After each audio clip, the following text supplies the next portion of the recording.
যে যাই বলুক, আমার জন্য সে শীতের দিনটাই খুব ভালো। রাধে রাধে বন্ধুরা, কেমন আছো তোমরা সবাই? আশা করছি সবাই ভালো আছো, আমরাও বেশ ভালো আছি। আমি রুমা, আমার একটি ছোট্ট সংসারে তোমাদেরকে স্বাগত জানাই। আজকের বারটি ছিল মঙ্গলবার। ঘড়িতে সেই এখন 6:30 মতন বাজে। কালকে বেশ বৃষ্টি হয়েছে, তাই উঠোনটা দেখো একদম ভিজে ভিজে হয়ে আছে। তো কালকে তো সারাদিন বৃষ্টি ছিল, তার জন্য দেখো একটা কাপড়ও কালকে শুকাতে পারিনি। এই কাপড়গুলো কিন্তু কালকে ধুয়ে দিয়েছিলাম, ওই যে বৃষ্টি থাকার কারণে কাপড়গুলো কোথাও মেলতে পারিনি। তাই দেখো আজকে সকাল সকালই প্রথমে বাড়িঘরের কাজগুলো সেরে তারপর কলপার গিয়ে হঠাৎ মনে হলো যে বাথরুমে তো কাপড়গুলো রেখে দিয়েছি, তাহলে চলো সেই কাপড়গুলোই মেলে দিই। তো তাই দেখো এই যে এখন সমস্ত কাপড়গুলো একটু কমফোর্ট দিয়ে আবারও একটু ধুয়ে দিয়েছি, দিয়ে এই যে সবগুলো এখানে তারে মেলে দিচ্ছি। আর কি বলো তো, কালকে যেহেতু ধুয়ে রেখেছি একটা ভেজা গন্ধ আসে কিন্তু কাপড়ে, ঠিক না বন্ধুরা? তো তার জন্য দেখো আজকে আবারও এগুলোর মধ্যে একটু কমফোর্ট দিয়ে একটু ধুয়ে দিয়েছি, না হয়তো একটা ভিজা ভিজা গন্ধ থেকে যাবে কাপড়গুলোতে।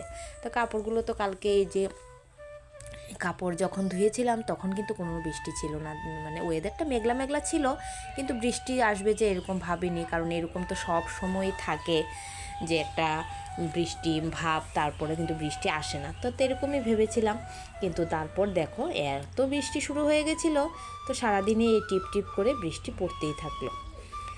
তারপর এই যে দেখো বন্ধুরা সমস্ত কিন্তু বাইরের কাপড়গুলো ধুয়ে দিয়েছি, ধুয়ে এই যে চলে এসেছি ঘরে এসে এই যে প্রথমে বিছানাটাকে তুলে নিচ্ছি। আর ঘরের মধ্যে বিছানাটা তোলা হয়ে গেলে 80% কাজই হয়ে যায়, মনে হয় যে ঘরটা আমার 80% গোছানো হয়ে গেছে। তো যাই হোক, তো এই যে মশারিটাকে তুলে নিলাম, তুলে জানলাটাকে খুলে দিলাম, দিয়ে যে ব্ল্যাঙ্কেটটাকে ভাঁজ করে নিলাম। তো এই ব্ল্যাঙ্কেটটা এখন লাগে না, তো ওই আমার একটা অভ্যাস সবসময় গায়ে একটা কিছু দেওয়া। তো এই ব্ল্যাঙ্কেটটাকে তুলে তারপর একটা কাঁথা বিছানাতে নামিয়ে নেব, কারণ আমার সব সময় একটা কিছু একটা গায়ে দিতে হয়। আমারও সৃজনেরও সেম, মানে বিছানাতে আমরা ঘুমোতে গেলেই না আমাদের একটা কিছু একটা গায়ে দিতে হয়। তো তার জন্য এই যে ব্ল্যাঙ্কেটটা গোছাবো করে এখনও বিছানাতে আছে। তো দেখা যাক একটুখানি ধুয়ে দেব, কারণ এখন করে তো একটু বৃষ্টি হচ্ছে, যখন ভালো রোদ দেবে তখন ব্ল্যাঙ্কেটটাকে ধুয়ে দিয়ে তারপরে গুছিয়ে নেব। তো যাই হোক, এই যে বিছানাটাকে সুন্দর করে গুছিয়ে নিয়েছি। আর জানো বন্ধুরা, আজকে কিন্তু তোমাদের সঙ্গে যে আমি কথা বলছি আমার কিন্তু প্রচণ্ড কষ্ট হচ্ছে, মানে কি বলবো জানো তো, মিনিটে মিনিটে আমি যে কত হাঁচি আজকে দিচ্ছি, মানে তোমাদেরকে বলে বোঝাতে পারবো না।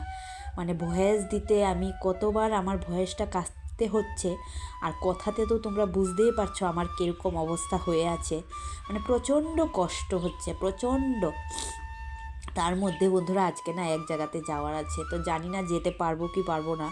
তবে হ্যাঁ, একটু কাজগুলো সেরে তারপর একটা অ্যালার্জির ওষুধ খাবো, খেয়ে তারপর শুয়ে থাকবো। শুয়ে থাকলে হয়তো শরীরটা ভালো হয়ে যাবে। কিন্তু ভয়েস দিতে কিন্তু প্রচণ্ড কষ্ট হচ্ছে, প্রচণ্ড, মানে আমি ভয়েস দিতেই পারছি না। দেখতে মানে ভয়েসের মধ্যেই বুঝতে পারছো মানে এত কষ্ট হচ্ছে আর কি। মানে এই যে যন্ত্রণা, নাকের যন্ত্রণা, নাকের ভিতরের মাংসটা ফুলে গেছে, ফুলে গিয়ে একদম নাকটা না পুরো মানে লেগে গেছে আর কি, মানে এই নাকটা দিয়ে আমি আর কোনো শ্বাসই মানে ফেলতে পারছি না, এত পরিমাণে কষ্ট হচ্ছে। তো জানো তো বন্ধুরা, এরকম করে না আমার সবসময় হতেই থাকে। তোমাদের দাদাভাই প্রায় সবসময় আমাকে বলবে যে ডক্টরের কাছে যাও, ডক্টর দেখাবো বলো বন্ধুরা? ডক্টরের কাছে গেলে সে নাকের একটা ড্রপ, তারপর এগুলোই ওষুধ দিয়ে দেয়, তারপর খাওয়ার পর কয়েকদিন ভালো থাকি, তারপর আবার সেই শুরু হয়ে যায় হাঁচি। এগুলি আমার মানে লেগে থাকে, বলতে পারো যে সারা বছর আমার এই সর্দি কাশি। হ্যালো এভরিওয়ান, আবারও জানাই গুড মর্নিং। তো এইমাত্র চান করে আসলাম, এসে ঠাকুর দেওয়া হয়ে গেছে। আর আজকে যেহেতু ঘুম থেকে উঠতে একটু দেরি হয়ে গেছে, ওই যে রাতে ঘুমোতে পারিনি, শরীর ভালো ছিল না, একদম সর্দি, তারপরে একটু শ্বাসকষ্টর মতন হচ্ছিল, তো রাতে তো ঠিক করে ঘুমাতে পারিনি। তো সকালে একটু উঠতে দেরি হয়ে গেছে, ও দেরি বলতে ওই 7টার মতন বেজে গেছে আর কি। তো যেহেতু ঘুম থেকে দেরিতে উঠেছি, তো সমস্ত কাজগুলো ও শেষ করে তো এখন রান্নাটা করতে যাব।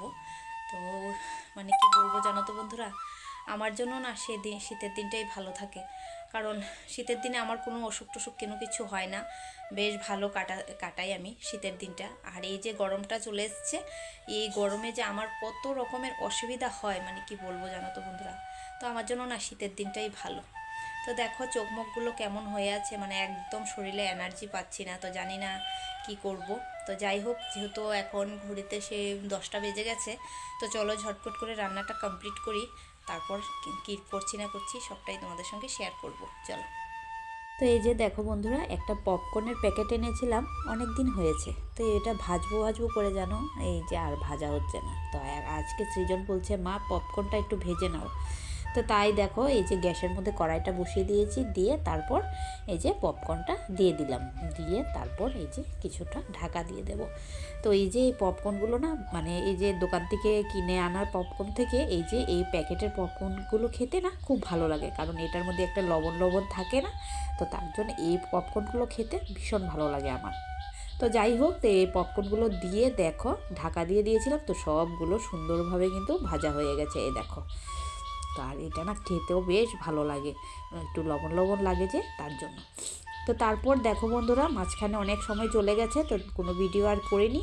তো এই দেখো রান্নাবান্না আজকে করেছিলাম ডাল, আর এই যে লাউয়ের ডগা দিয়ে আলু দিয়ে, আর এখানে করেছিলাম এই যে একটু থানকুনি পাতা বাটা। তো থানকুনি।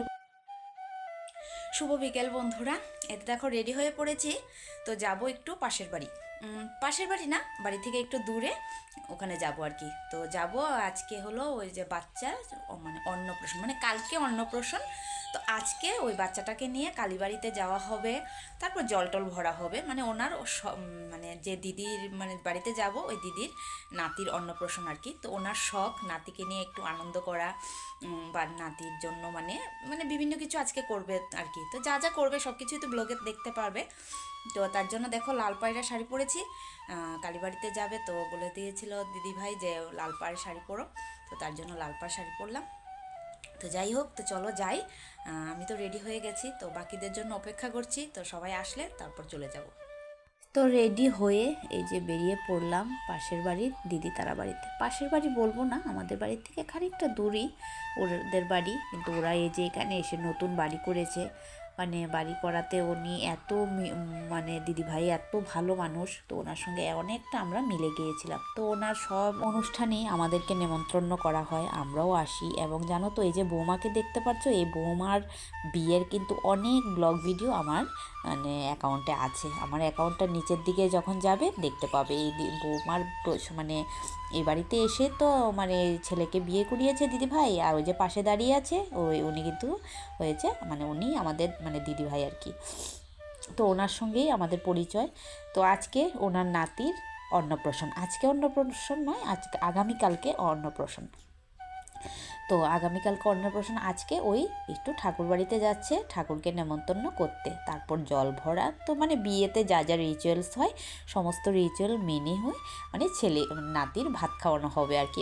ওটা দিদিভাইয়ের নিয়ম নাকি দিদিভাইয়ের ইচ্ছা থেকে এটা সেটা করছে সেটা আমি বলতে পারছি না, তবে ওই এরকমভাবেই আজকে নাতির মানে অন্নপ্রাশনটা করা হবে আর কি। তো কালকে শুধু ভাত খাওয়া হবে মানে কালকের নিয়মে, আর আজকে সব কিছু নিয়ম করে নেবে।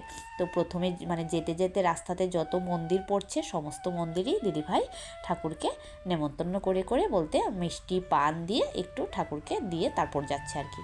তো প্রথমে এই যে আমাদের বাড়ির সামনে যে শনি মন্দিরটা ছিল, তো সেখানে দিদিভাই গিয়েছে, তো সেখানের শনি মন্দিরকে নমস্কার করে তো চলে এসেছিলাম আমাদের এই যে কালী বাড়িতে। তো কালীবাড়িতে এসে এখানে সবাই একটু বসে গল্পগুজব করছে, আর মানে যারা এই যে বৌমা আর বৌমার শাশুড়ি ওরা ওদের কাজ করছিল, আর আমি একটুখানি এই যে চতুর্দিকে একটু ভোলে বাবাকেও তোমাদেরকে দর্শন করালাম, আর মাকে তো তোমরা দর্শন করেছো আমার বিভিন্ন ভিডিওতেই, তোমাদের সঙ্গে আমার মা কালীমাকে দর্শন করিয়েছিলাম। তো যাই হোক, এখানে দেখো এই যে একটা শাড়ি, তারপর পান মিষ্টি এগুলো দেওয়া হচ্ছে। তো আমরা এখানে বসে আছি, আর ওরা গিয়েছিল সবাই একটু রাধা মাধবের দর্শন করতে। তো রাধা মাধবকে তো তোমাদেরকে আমার এর আগের ভিডিওতে দেখেছো তোমরা, যে যেখানে কীর্তন হয়েছিল তো সেখানেই রাধা মাধবের মন্দিরটা। তো সেখানে আর আমরা যাইনি, আমরা মন্দিরেই বসেছিলাম, খুব ভালো লাগছিল মন্দিরে বসেছে। তো সবাই ওইখানে গিয়েছে রাধা মাধবের এখানে। তো এই যে দেখো ছেলের মা কি নাচানাচি করছে, ছেলে ভাত খাবে আর মা এত নাচ করছিল, সত্যি মানে বৌমার এইগুলো দেখে না এত ভালো লাগছিল। তারপর চলে এসেছিল জলের ঘাটে। এই যে দেখো এসে এই ছেলের জন্য জল ভরছে। আর হ্যাঁ বন্ধুরা, আজকে কিন্তু আমার কথাতে অনেক ভুল থাকতে পারে, তো প্লিজ তোমরা মানিয়ে নিও, কারণ একদম মানে কথা বলতে পারছি না, আমি খুব কষ্ট করে মানে তোমাদের সঙ্গে ভয়েস দিচ্ছি, তার জন্য হয়তো এক একটা কথা হয়তো ভুলও হয়ে যেতে পারে, তো প্লিজ কেউ কিছু মনে করো না।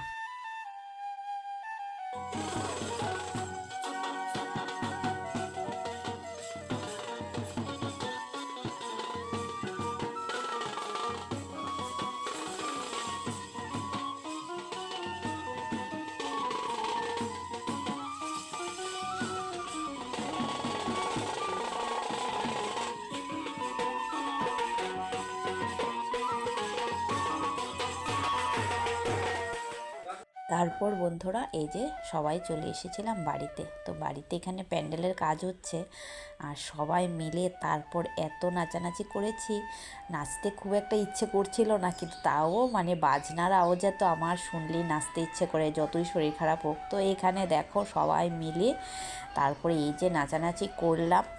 তারপর বন্ধুরা রাত্রে কিন্তু আরও অনুষ্ঠান আছে, এখানেই শেষ না, রাত্রে গায়ে হলুদ, তারপর আরও অনেক কিছুই আছে। তো সেগুলো অবশ্যই রাত্রের মানে নেক্সট ভিডিওতে তোমরা দেখতে পাবে। একটা ভিডিওতে যদি সব কিছু দিই তাহলে তো ভিডিওটা অনেকটা লং হয়ে যাবে, তোমরাও দেখতে চাইবে না, ছোট ভিডিওই কেউ দেখতে চায় না, আর এত বড় ভিডিও যদি শেয়ার করি তাহলে তো আরও কেউ দেখবে না। তো তার জন্য বলতে পারো তোমরা আর নেক্সট ভিডিওতে অবশ্যই গায়ে হলুদের ভিডিওটা দেখতে পাবে। তো চলো বন্ধুরা, আমার কথাতে যদি কোনো রকম ভুল থেকে থাকে অবশ্যই ক্ষমা দৃষ্টিতে দেখো, কারণ আজকে শরীর ভালো না, কথা বলতে খুব কষ্ট হচ্ছে। তো চলো বন্ধুরা, ভিডিওটা শেষ করলাম। ভিডিওটা কেমন লাগলো অবশ্যই কমেন্টে জানিও।